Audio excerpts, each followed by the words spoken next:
નમસ્તે બહેનો. સર્વપ્રથમ મારો પરિચય આપું બહેનોને. મારું નામ છે કિશોરભાઈ મહેતા અને છેલ્લા 35 વર્ષથી હાયર સેકન્ડરીની અંદર 3 વિષયો લઉં છું: અર્થશાસ્ત્ર, વાણિજ્ય વ્યવસ્થા અને ત્યાર પછી વાણિજ્ય પત્રવ્યવહાર અને સેક્રેટરીયલ પ્રેક્ટિસ. આ 3 વિષયો લઉં છું.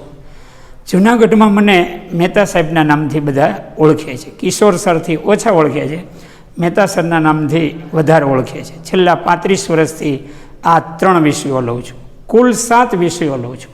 10મા ધોરણનું સામાજિક વિજ્ઞાન, આર્ટ્સની અંદર ઇતિહાસ, ભૂગોળ અને સમાજશાસ્ત્ર, અને કોમર્સની અંદર અર્થશાસ્ત્ર, વાણિજ્ય વ્યવસ્થા અને એસપી લઉં છું. અને આ જૂન મહિનામાં 35 વર્ષ પૂરા થઈ 36મું વર્ષ મારે હાયર સેકન્ડરીની અંદર શિક્ષણ કાર્યની અંદર એ ચાલે છે.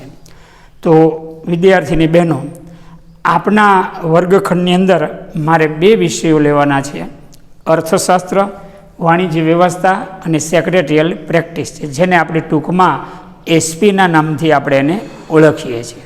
આ થયો મારો પરિચય. વિદ્યાર્થીની બહેનો, ગત પીરિયડની અંદર યાને કે બુધવારના મારા લેક્ચરની અંદર આપણે જોયું કે વાણિજ્ય પત્ર વ્યવહાર એ શું છે. તો એમાં સર્વપ્રથમ મેં આપણા વર્ગખંડમાં મેં કહ્યું હતું કે વાણિજ્ય જે પત્ર વ્યવહાર છે એમાં માહિતી સંચારની પ્રક્રિયા મુખ્ય છે. વાણિજ્ય પત્ર વ્યવહારમાં માહિતી સંચારની આખી જે ક્રિયા છે, પ્રક્રિયા છે, એ મુખ્ય છે, કે જેને અંગ્રેજીમાં આપણે કમ્યુનિકેશન તરીકે આપણે એને ઓળખીએ છીએ. અંગ્રેજીમાં એને કોમ્યુનિકેશન તરીકે આપણે ઓળખીએ. હવે આ જે શબ્દ છે, કોમ્યુનિકેશન જે શબ્દ છે એ કોમ્યુનિકેર એ લેટિન ભાષાનો શબ્દ છે. કોમ્યુનિકેર લેટિન ભાષાનો શબ્દ છે. અને લેટિન ભાષા જે છે એ જર્મની, ખ્રિસ્તી ધર્મની એ ભાષા છે.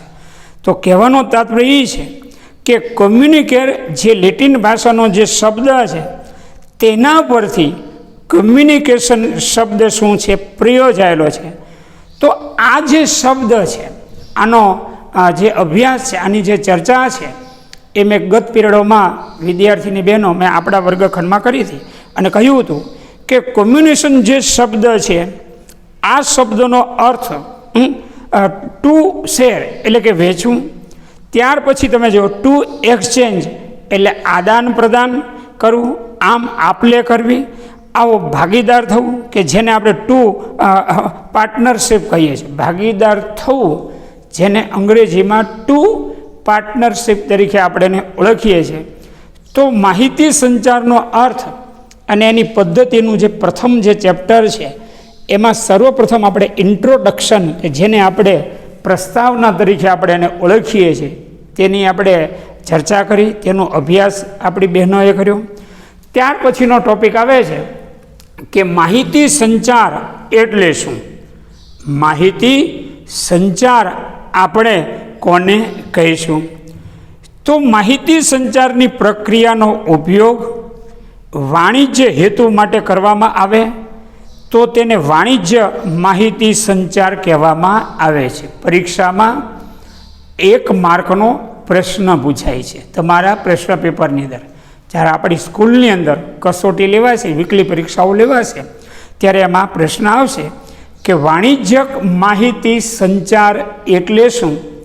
તો એના ઉત્તરની અંદર આપણા વિદ્યાર્થીઓ બહેનોએ લખવાનું છે કે માહિતી સંચારની પ્રક્રિયાનો ઉપયોગ વાણિજ્ય હેતુ માટે કરવામાં આવે ત્યારે તેને વાણિજ્યક માહિતી સંચાર કહેવામાં આવે છે. આ વ્યાખ્યા દીકરીઓ ફરીથી અભ્યાસ કરજો કે વાણિજ્યક માહિતી સંચાર એ શું છે. ધંધાકીય એકમની અંદર વાણિજ્યક માહિતી જે સંચારની આખી જે પ્રક્રિયા છે એ પ્રક્રિયા શું છે કે માહિતી સંચારની પ્રક્રિયાનો ઉપયોગ વાણિજ્યક હેતુ માટે કરવામાં આવે. આપણે અગાઉના લેક્ચરમાં મેં આપણા ક્લાસમાં ચર્ચા કરી હતી કે વેપાર અને વાણિજ્ય આ બંને શબ્દો ભિન્ન છે. વેપાર એ જુદો, વાણિજ્યક શબ્દ એ જુદો. આ બંને જે શબ્દ છે, આ બંને શબ્દ ભિન્ન છે.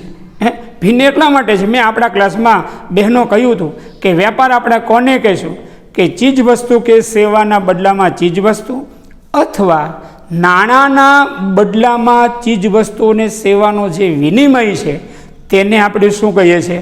વેપાર તરીકે આપણે એને ઓળખીએ છીએ. બરાબર. ત્યાર પછી વાણિજ્ય કોને કહેવાય એ પણ મેં આપણા ક્લાસમાં બહેનો મેં કહ્યું હતું કે વાહન વ્યવહાર, સંદેશા વ્યવહાર, બેન્કિંગ, વીમો અને વખાર, આ બધાનો જે સમાવેશ છે એ વાણિજ્યની અંદર થાય છે. તો માહિતી સંચારની પ્રક્રિયાનો જે ઉપયોગ છે એ વાણિજ્યક હેતુ માટે કરવામાં આવે, એને વાણિજ્યક માહિતી સંચાર કહેવામાં આવે છે. કોમર્શિયલ કોમ્યુનિકેશન, અંગ્રેજીમાં એને શું કહે? Commercial communication. કોમર્શિયલ કોમ્યુનિકેશન એટલે વાણિજ્યક જે માહિતી, જે સંચારની આખી જે પ્રક્રિયા છે એ પ્રક્રિયા આખી કહેવામાં આવે છે. વેપારીએ બે જૂથોના સંપર્કમાં રહેવું ખૂબ જરૂરી છે.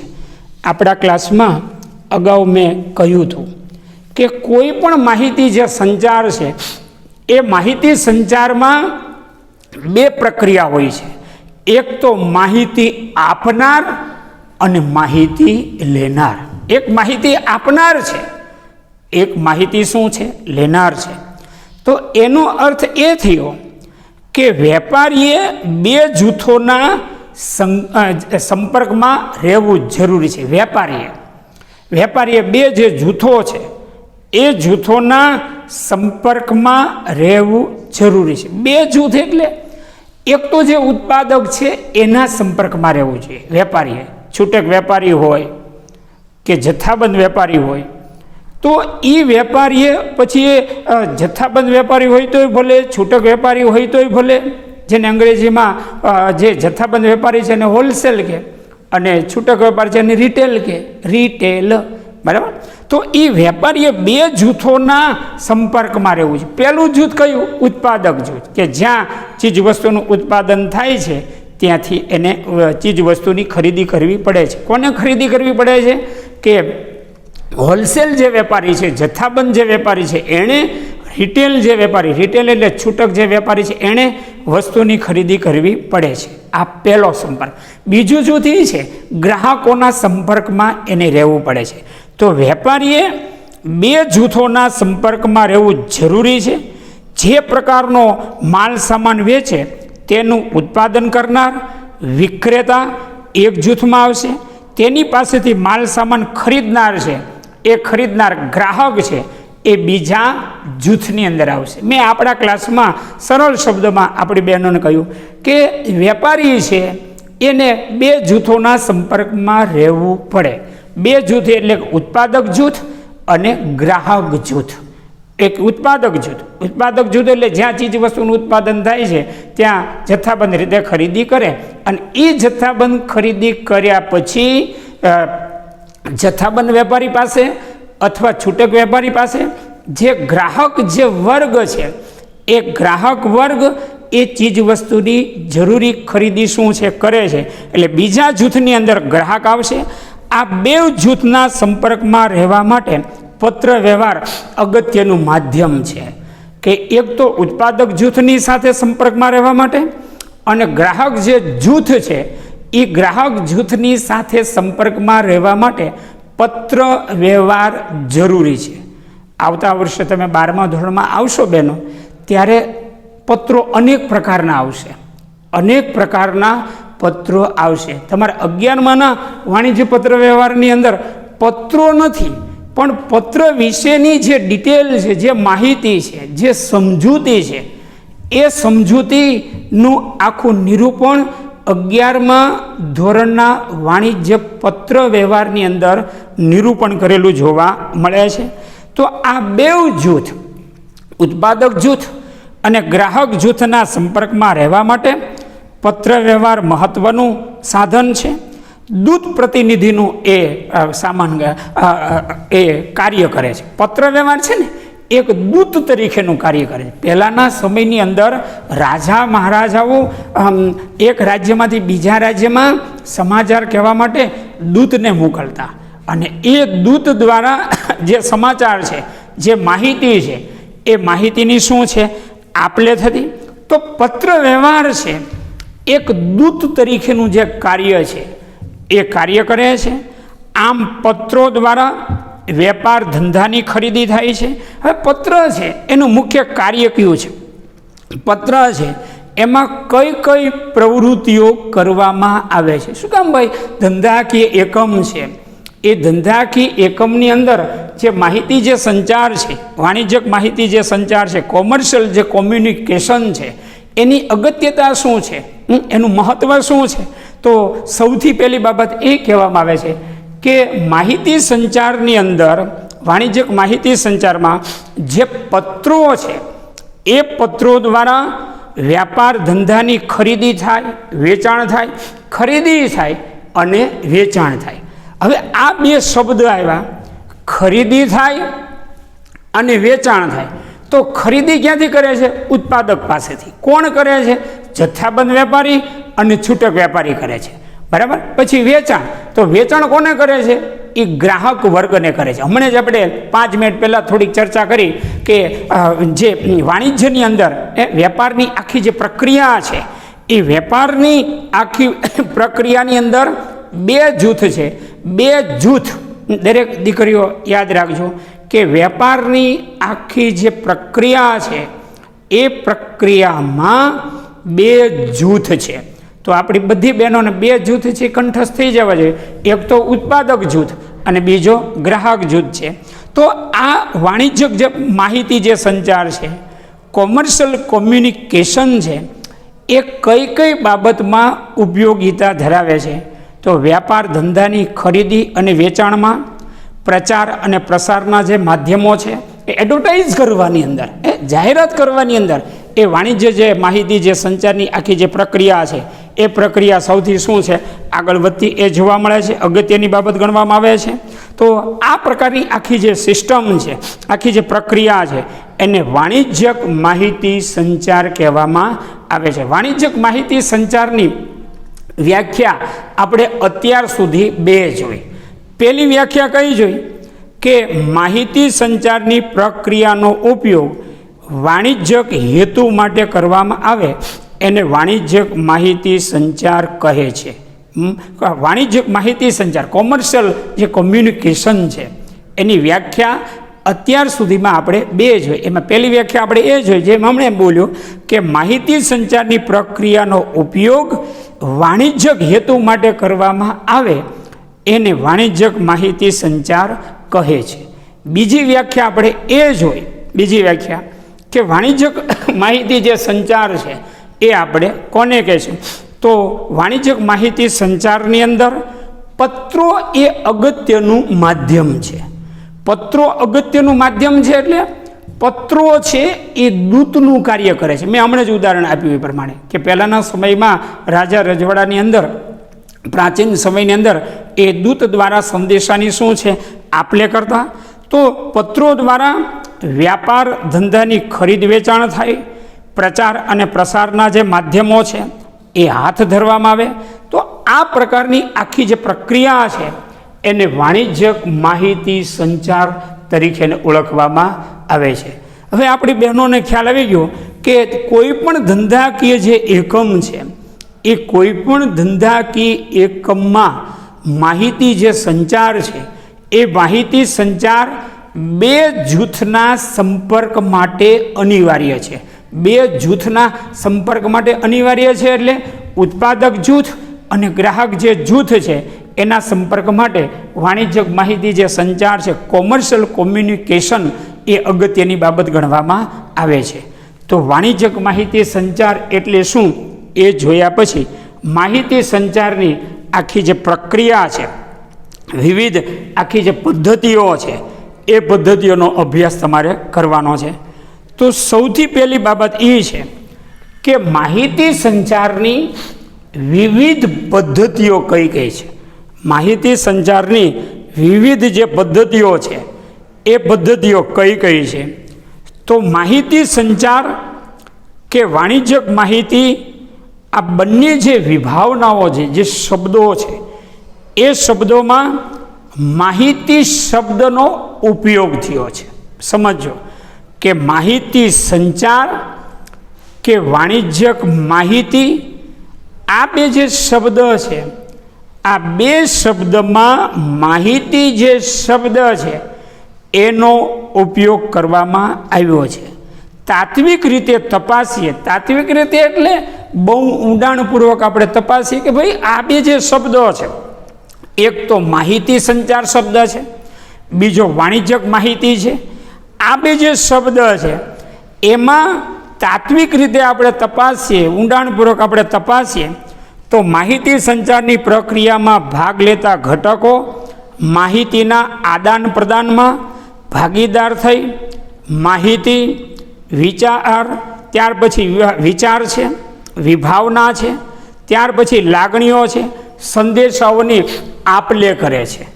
હવે આ જે માહિતી જે સંચાર છે એ માહિતી સંચારમાં કેટલીક ક્રિયાઓ થાય છે. કેટલીક ક્રિયાઓ થાય છે એટલે એમાં ખાસ કરીને જે કંઈ સંદેશાઓ છે એનું આદાન પ્રદાન થાય છે, ત્યાર પછી વિચારોની રજૂઆત થાય છે, વિભાવનાઓની રજૂઆત થાય છે, લાગણીઓની રજૂઆત થાય છે, સંદેશાઓની આપ-લે થાય છે. આ એક એવી પ્રક્રિયા છે, માહિતી સંચારની આખી જે પ્રક્રિયા છે એક એવી પ્રક્રિયા છે કે જેમાં એક વ્યક્તિ કે જૂથ દ્વારા બીજી વ્યક્તિ કે જૂથને માહિતી પહોંચાડવાની કોશિશ કરવામાં આવે છે. મેં આપણા ક્લાસમાં અગાઉ કહ્યું હતું અને આજે બહેનો મેં આપણા ક્લાસમાં કહ્યું કે માહિતી સંચારની આખી જે પ્રક્રિયા છે એ માહિતી સંચારની પ્રક્રિયામાં બે વર્ગ હોય છે. બે વર્ગ એટલે એક માહિતી આપનાર હોય છે અને બીજો વર્ગ કયો હોય છે? માહિતી લેનાર હોય છે. જેમ આપણે હમણાં ચર્ચા કરીએ પ્રમાણે કે વેપારની અંદર બે જૂથ હોય છે, ઉત્પાદક અને ગ્રાહક જૂથ. એ માહિતી સંચારની અંદર એક માહિતી આપનાર હોય છે અને એક માહિતી છે એ લેનાર હોય છે. તો એના દ્વારા માહિતી સંચારની પ્રક્રિયા દ્વારા જે ખાસ કરીને જે કોઈ વિચારો છે, જે વિભાવનાઓ છે, વિભાવનાઓ, વિચારો, લાગણીઓ, જે કંઈ અભિવ્યક્તિ છે એ માહિતી સંચાર દ્વારા એ પહોંચાડવાની કોશિશ કરવામાં આવે છે. આ કોશિશમાં વિવિધ માધ્યમો, ત્યાર પછી જે સાધનો છે, આજના વર્તમાન આધુનિક યુગની અંદર 21મી સદીમાં જે કોમ્યુનિકેશન છે, માહિતી જે સંચાર છે, એ માહિતી સંચારની અંદર અનેક જે માધ્યમો છે, અનેક જે સાધનો છે, એ સાધનોનો ઉપયોગ કરવામાં આવે છે અને એ સાધનો દ્વારા જે વિચારો છે એ વિચારોની માહિતી પૂરી પાડવામાં આવે છે. અને એ માહિતી પૂરી પાડ્યા બાદ માહિતી સંચારમાં કેટલીક વિવિધ પદ્ધતિઓ છે.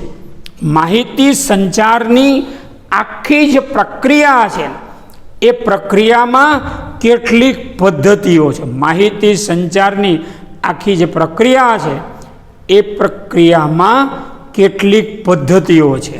તો પદ્ધતિઓ કુલ 7 પદ્ધતિઓ છે. માહિતી સંચારની આખી જે પ્રક્રિયા છે એ પ્રક્રિયામાં કુલ 7 પદ્ધતિઓ છે. હવે 7 પદ્ધતિમાં પહેલી પદ્ધતિ આવશે બોલનાર આવશે. પહેલી પદ્ધતિ બોલનાર. બીજી પદ્ધતિ રજૂઆત. રજૂઆત એટલે વિચારોની ગોઠવણી. રજૂઆત એટલે શું? વિચારોની ગોઠવણી. ત્રીજું સંદેશો. ત્રીજું શું આવશે? સંદેશો. ચોથું આવશે માધ્યમ. પાંચમું આવશે સંદેશાની પ્રાપ્તિ અને સમજ. જે સંદેશો છે એની પ્રાપ્તિ અને એની સમજ. છઠ્ઠી બાબત આવશે સાંભળનાર. સાતમી ને અંતિમ બાબત આવશે પ્રતિભાવ. પ્રતિભાવ એટલે જવાબ દેવો. પ્રતિભાવ શબ્દોનો અર્થ શું થાય બહેનો? જવાબ દેવો. જેમ કે એક ઉદાહરણ આપું કે માની લો કે કોઈ વિદ્યાર્થી મને પ્રશ્ન પૂછે. એ પ્રશ્ન પૂછે, ધારો કે પ્રશ્ન મને એવો પૂછે કે મહેતા સર, આપણા ભારત દેશમાં વસ્તી ગણતરી કેટલા વર્ષે થાય છે? હવે એ વિદ્યાર્થી મને પ્રશ્ન પૂછે કે ભારતમાં વસ્તી ગણતરી કેટલા વર્ષે થાય છે, તો હું એને જવાબ આપું કે ભારતમાં વસ્તી ગણતરી છે એ દર 10 વર્ષે થાય છે. તો આ એક પ્રતિભાવ છે. હું વિદ્યાર્થીને જે જવાબ આપું એ શું છે? પ્રતિભાવ છે. તો માહિતી સંચારની આખી જે પ્રક્રિયા છે, જે વિવિધ જે પદ્ધતિઓ છે, એ પદ્ધતિમાં 7 પદ્ધતિ એમાં સૌથી પહેલો આવશે બોલનાર આવશે, બોલનાર આવશે. બીજું આવશે રજૂઆત, ત્રીજું આવશે સંદેશો, ચોથું આવશે માધ્યમ, પાંચમું આવશે સંદેશાની પ્રાપ્તિ અને સમજ આવશે, છઠ્ઠું આવશે સાંભળનાર આવશે, સાતમું આવશે પ્રતિભાવ આવશે. હવે આ 7 જે માધ્યમો છે, આ 7 જે માધ્યમો છે, માહિતી સંચારની આખી જે વિવિધ જે પદ્ધતિઓ, વિવિધ એટલે 7 પદ્ધતિઓ છે. આ 7 જે પદ્ધતિઓ છે, એ 7 પદ્ધતિઓનો વિસ્તૃતમાં દરેક દીકરીઓએ અભ્યાસ કરવાનો છે. એમાં સૌથી પહેલાં આવશે બોલનાર આવશે. સૌથી પહેલાં આવશે બોલનાર, કે જેને અંગ્રેજીમાં સ્પીકર કહીએ. બોલનાર આવશે.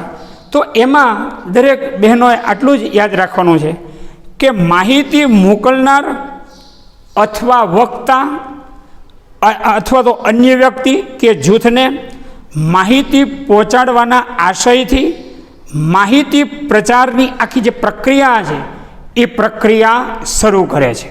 માહિતી સંચારની 7 જે પદ્ધતિઓ છે, એ 7 પદ્ધતિમાં પહેલી પદ્ધતિ કઈ છે? બોલનાર, કે જેને અંગ્રેજીમાં સ્પીકર કહીએ. તો એ જે સ્પીકર છે, તો એ સ્પીકર એટલે કે જે બોલનાર છે, એ બોલનાર માહિતી મોકલનાર અથવા તો જે વક્તા છે, અન્ય વ્યક્તિ કે જૂથને માહિતી કે વિચાર પહોંચાડવાના આશયથી માહિતી સંચારની આખી જે પ્રક્રિયા છે, એ પ્રક્રિયા શું છે? કરે છે. એક વ્યક્તિ બોલે છે, એક વ્યક્તિ છે, એ પોતાના જે વિચારો છે એ વિચારો એ રજૂ કરે છે, અને એ રજૂ કર્યા પછી અન્ય વ્યક્તિ કે અન્ય જે જૂથ છે, એ અન્ય વ્યક્તિ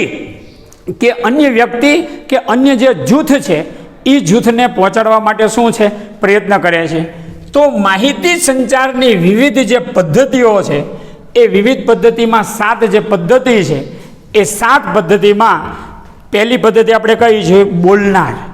બોલનાર એટલે કે પોતાના જે વિચારો છે, પોતાના જે પ્રતિભાવો છે, લાગણીઓ છે, એ લાગણીઓ અન્ય વ્યક્તિ કે અન્ય જૂથને પહોંચાડવા માટે શું કરે છે? પ્રયત્ન કરે છે.